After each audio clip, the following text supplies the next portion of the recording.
I've started to put together some thoughts for the next game design deep dive after shooters, which is going to be on the real-time strategy genre. And with it, it made me think about how the genre itself was so radically impacted by the rise of esports and competitive play.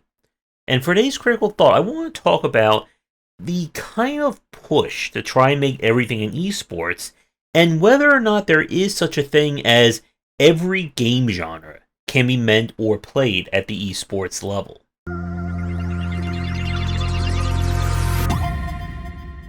In today's market, the esports scene is certainly dominated by big names such as fighting games like Street Fighter and Mortal Kombat, shooters like Counter-Strike, Call of Duty, and of course the MOBA scene. But when we look at the origins of the rise of esports at the international and global level, it all went back to StarCraft, which I should not need to explain what StarCraft is at this point. It is a game that blew up the esports area internationally. It was part of the World Cyber Games, and StarCraft players were the original kind of esports super celebrities. Now, of course, it also earned Blizzard a whole lot of money, or Blizzard bucks, which have unfortunately lost a bit of value in recent years. But it was the popularity of the StarCraft scene and RTSs in general that led to a very much a fundamental shift in how the RTS genre was being designed and marketed in the 2000s.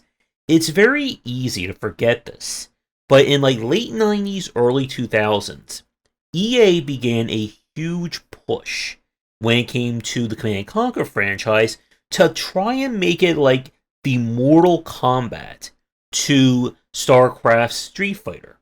This was going to be the big competitor, the esport game you would play if you didn't want to play StarCraft.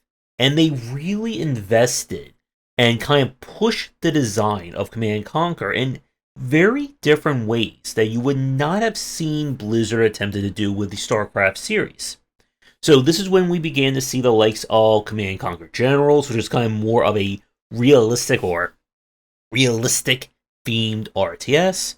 We then saw this evolved with the kind of two-player exclusive combat of Red Alert 3, and then it kind of fell apart with Command & Conquer. I think this was Tiberium something, one of the Tiberium games that came out, and this is one they just really pushed the kind of live service or online play meta progression. And not only that, but EA was touting their Battlecast as the next generation of esports broadcasting and commenting. Again, something that's very easy to forget. And what we saw over the 2000s, and what kind of led to the unfortunate slow demise of the RTS in mainstream, was everyone was trying to kind of remove some of the major elements that made RTS games originally popular. Massive armies, lots of variety of units, lots of variety of maps. It became far more standardized, far fewer units on screen. And even with Age of Empires 3, Age of Empires 4 that came out a few years ago, it came out, and yeah, it came out. People who were hoping it was going to be the next big kind of competitive RTS, what we found was everyone just went back to playing Age of Empires 2, the Enhanced, or whatever kind of special edition that one was. And we really haven't seen an RTS game kind of become the next big one. Arguably, we haven't seen a MOBA game that has become the next big one after League of Legends and Dota 2. Rip to the Heroes of the Storm fans watching this right now. And this gets at this greater discussion to the impact and kind of the philosophy of designing an esports game or making an esports title. Now, every game imaginable can be played at a competitive level. We saw this with Nintendo's commercial in The Wizard. There is, of course, the idea of the World Series of Tetris. Any game, you can play it at that kind of level. I've done high score challenges in a few Nintendo games back in the day. We could even talk about speedrun competitions of people who've done that in the various Mario Kaizo hacks. And there is certainly an interest there. But there is a fundamental difference between a competitive level game and an esports level game. And it's that difference that has led to a lot of games and a lot of designs being changed, or kind of, square peg in a round hole being forced to make those changes. And all that can certainly be seen when it comes to the fighting game genre. Fighting games, by their kind of base design, are incredibly popular for esports. They're one of the easiest kinds of games to kind of transform or implement esports elements to it. 2 players on either side of the screen, health bar, 1 health bar runs out, that player loses. We don't need to do much to, alter that for an esports kind of game. And over the years, we've seen this greater push towards making fighting games more and more esports caliber. But the question is, what does that mean for the game itself? Well, it usually means cutting out any, quote-unquote superfluous elements of these games. There's a period where every fighting game had, no story mode. Maybe the story mode was maybe just like a one cutscene at the beginning, one cutscene at the end. It led to overly and more overly elaborate combos and strings, and you have something like crazy like Marvel vs. Capcom, where you have characters that just have infinite combos, which are incredibly amazing. But we were hitting this point, much like with the RTS genre, where everyone was trying to be the next big esport, but the only games that were actually prospering in this respect were the already established esport games. Again, why should I learn to play your RTS game when everyone couldn't stop talking about StarCraft? Why should I try your version of a MOBA when there's League of Legends or Dota, or Counter-Strike and Fortnite, or PUBG and all those? And what has happened when it comes to making esports caliber is, again, this kind of like smoothing out the edges of what can make a game very interesting or very spiky to play. And you see, here's a very important point for every one of you watching this. There is a massive difference between taking a game and turning it into an esport versus making a game as an esport or trying to position it as an esport in the very kind of fabric of its design. And one of the things that I've been watching when it comes to like looking at like professional esports plays or watching some of the tournaments is that they all tend to become kind of repetitive. You see, the advantage of master level play is that you can see the game at its very best. But the downside is that master level play, after a while, is just the same thing over and over again. And you can see this in high-level play of games like watching Dragon Ball FighterZ or Mortal Kombat 1, where it really comes down to let the high-level player get their very impressive combo string off, and it repeats over and over again until one side wins. And again, this is not to discount the level of skill and mastery that goes into this, but it also represents or highlights an issue when it comes to this chase of esports or making a game esports caliber.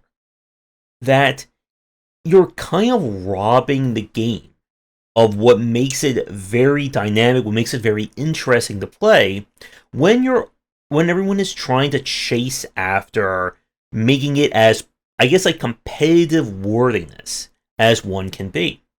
And you can see this. And again, to go back to my point about the difference between a game that is meant to be an esport and a game that becomes adopted as one, when you have very fundamentally different designs. So I was watching the kind of a tournament of the JoJo's Bizarre Adventure fighting game that got re-released last year. And I was also watching, again, high-level play of what's going on in Mortal Kombat 1. In Mortal Kombat 1, whatever happens is, first person gets a hit, just does a massive 30 to 50% hit combo string, rinse and repeat that all over again. And it all starts to kind of blur together. I was watching the JoJo tournament, and the commentators had to explain, okay, this guy can turn into a half man, half naked, half bird creature. This person can whisper into a little green baby that gives them infinite time. This one leaves traps on the field. And I've watched all the anime, so I'm just, before anyone starts trying to explain all this stuff to me in the comments down below. And the very same thing we could say about Smash Brothers.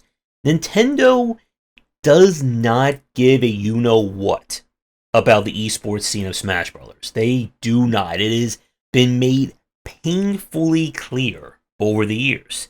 They do not think about this game as a competitive game. They don't think about trying to, again, make it esports friendly or esports worthy.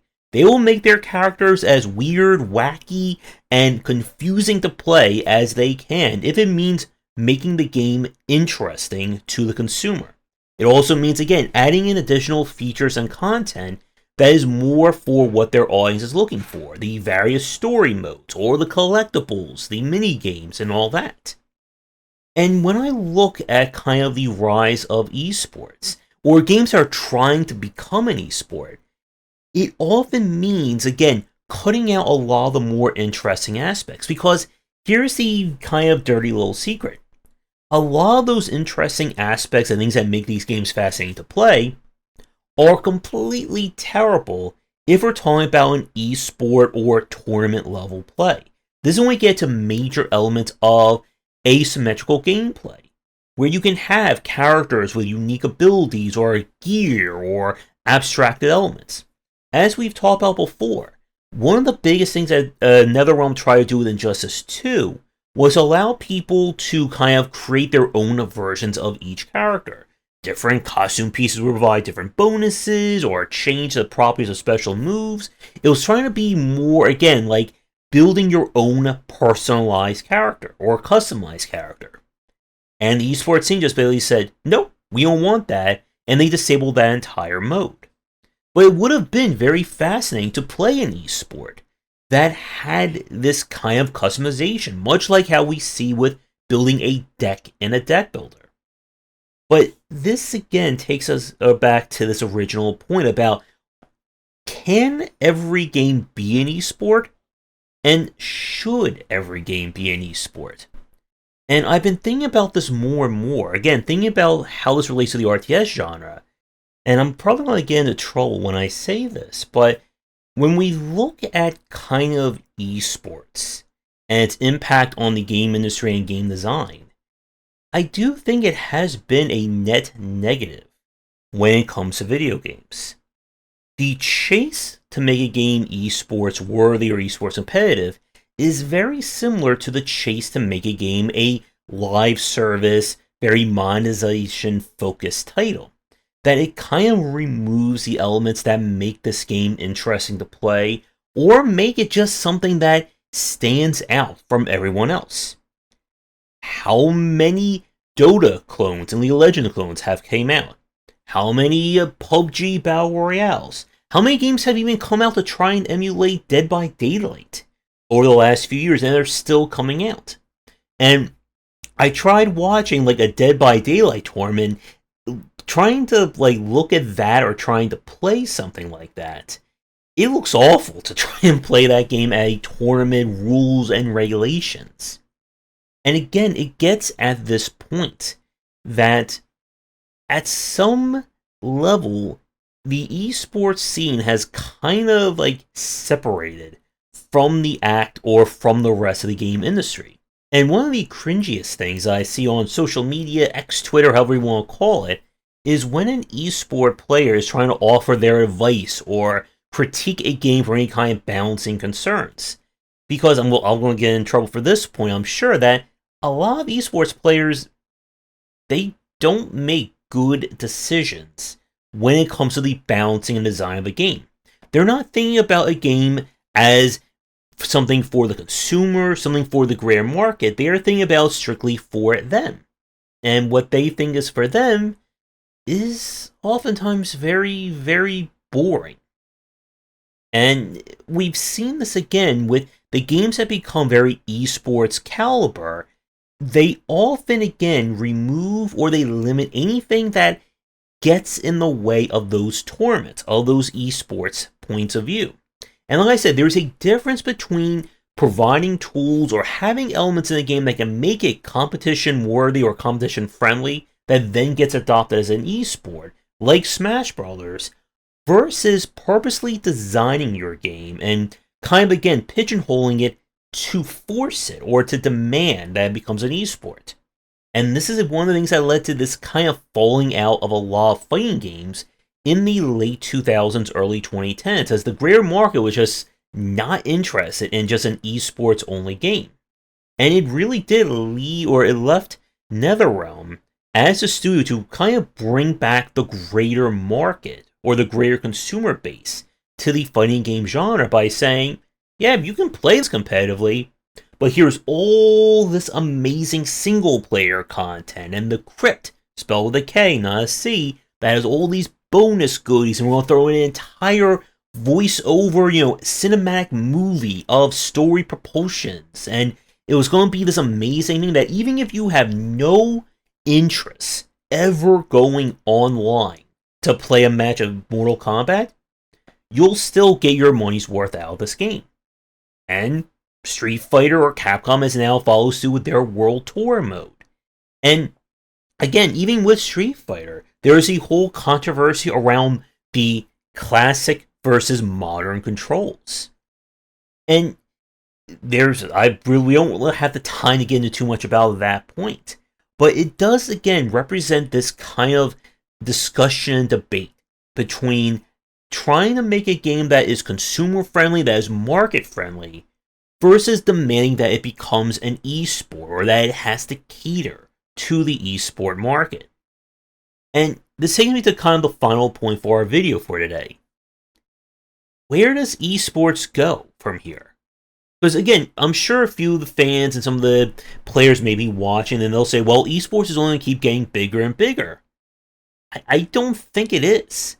I think there is an inherent limit on how much an esport can really matter to the consumer base and to the developers. Because you see, at the end of the day, there is one very fundamental difference between an esport and a traditional sport. Can any one of you guess what that is? An esport game has zero barrier of entry. If I want to go learn play football or soccer or tennis or insert sport here, I have to go buy gear, I have to go find a team in some places, I have to do training. There's a lot more involved that goes into it.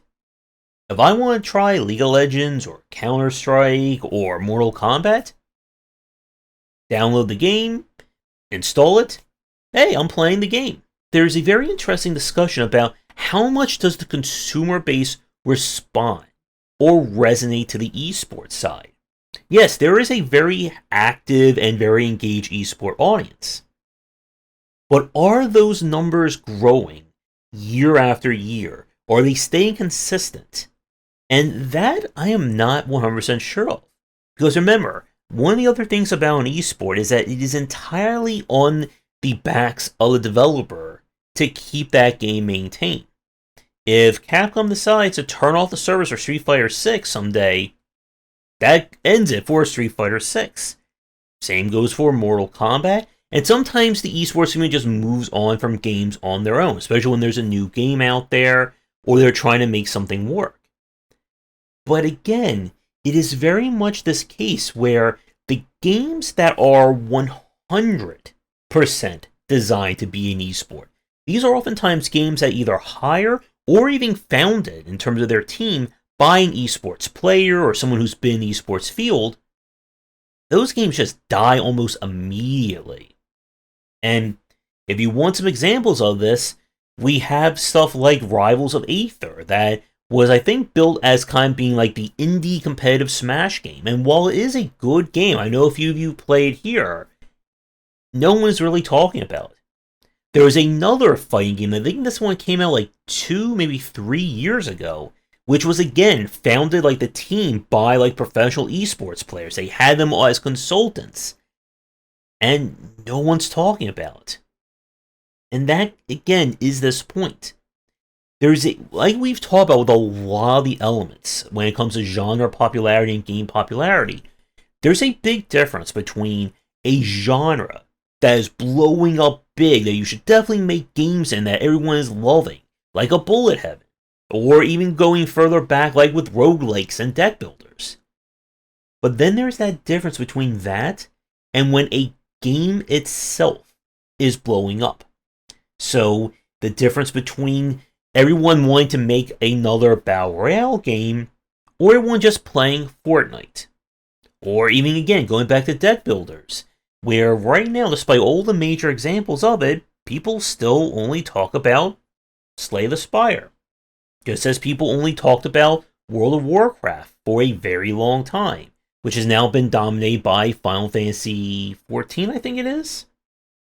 And again, the point about this is that just because a lot of people are playing Street Fighter, or they're playing Counter-Strike, or they're playing Mortal Kombat 1 or Dota or the League, that doesn't mean that that audience is immediately going to go to the next example of that, or the game that's going to be the Mortal Kombat killer, or the Street Fighter killer, or the Counter-Strike killer. And it is something that I think a lot of developers and publishers have had to learn the hard way. That when we look at esports as its like microcosm in the game industry, it's not a growing market. In the sense that, again, if a developer wants to release their own version of a professional fighting game, they want to make the Street Fighter killer or a major competitor, is that going to have the reach? I don't think it is.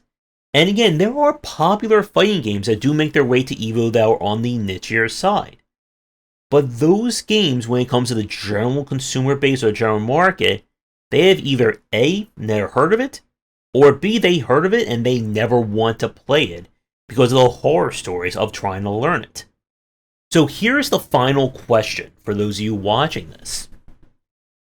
Can you have a game that is very consumer friendly, that is something that is easy to get into, that everything has been done to make it as consumer and as mass market appealing as possible, but at the same breath have the depth and the high level, I mean incredibly high level of skill floor for a competitive player or competitive players and teams? And it's a very hard question because when we've seen games that have tried to fundamentally do both, and when I say do both, I mean the developer is exclusively trying to focus on that. This is again not the same thing as Smash, where the game was kind of co-opted by eSports, but Nintendo did not build that game under the consideration of an eSports level. So when we look at some of the examples of this, we could go to games like Evolve. Remember Evolve, people? Remember how long that one lasted?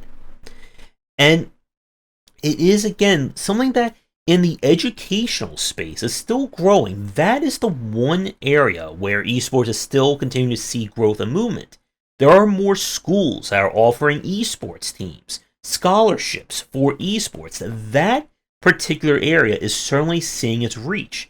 And the more games that can kind of push into that space, I think have the greatest chance to kind of grow and improve. But if you're only building an esport that is meant to be played and enjoyed maybe by 2% of the actual consumer base or the 2% of the actual player base, I don't think there's going to be enough growth and change for that to become something that people should be talking more about or to get more eyes on it. So for those of you watching, as another final question, do you feel esports still has room to grow, or do you see it kind of pushing at that ceiling of where its reach and even its kind of like implementation can go from a design standpoint? That's going to do it for today's video. Thank you so much for watching. Be sure to do the YouTubing stuff people tell you to do. If you're interested in more of my thoughts on design, check out my books wherever they are sold. Visit our Discord and Patreon, and come back for daily discussions on game design here, and on game wisdom, where you some of the art and science of games.